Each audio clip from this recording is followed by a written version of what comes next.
Yeah. Meanwhile, how's that big tax reform bill doing in the Congress? It's coming along ahead of schedule, as Trump said. Yeah, ahead of schedule. Right. Still unwritten. I think we ahead of schedule. Translation meaning there is no tax reform bill. Although that we have seen some small movement. So obviously the one big holdup here has been this border adjustment tax, which critics call a tariff, and Paul Ryan loves it. A lot of retail. That means retailers, I hate it. Right. Paul Ryan loves it. I immediately this is the idea we need to unleash this economy. But the one thing you can say about it is, especially if you're going to lower corporate taxes, the reason why in America we have a 35% corporate tax rate is that foreign countries have a value-added tax, a VAT. So you need something to produce revenue and basically increase the tax base, and the BAT, the border adjustment tax, was coming in at about $1 trillion of revenue to do all the things they want to do for tax reform.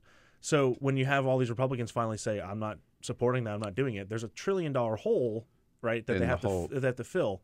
The one thing we can say is that where there's been some movement is now you have conservatives, and these are the most conservative members of Congress, saying, "Well, we don't need to, think of tax cuts as revenue neutral. They don't need to be that way.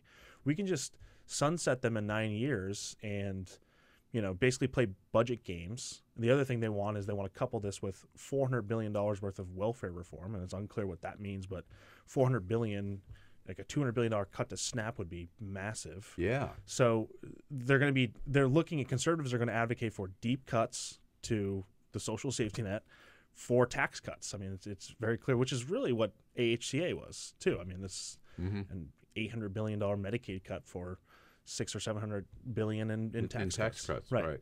So it's just more of the same with the tax cut proposal, and they're okay with not paying for these now. So there could be some movement there. It's still very difficult. This is the thing with tax reform, is that it gets tricky once you start talking about specifics and tax rates, and there's really no agreement on anything at this point. Right. Our tax bill is moving along in Congress. Yeah. And I believe it's doing very well. He does believe that. Yeah. Yeah, he probably does believe that.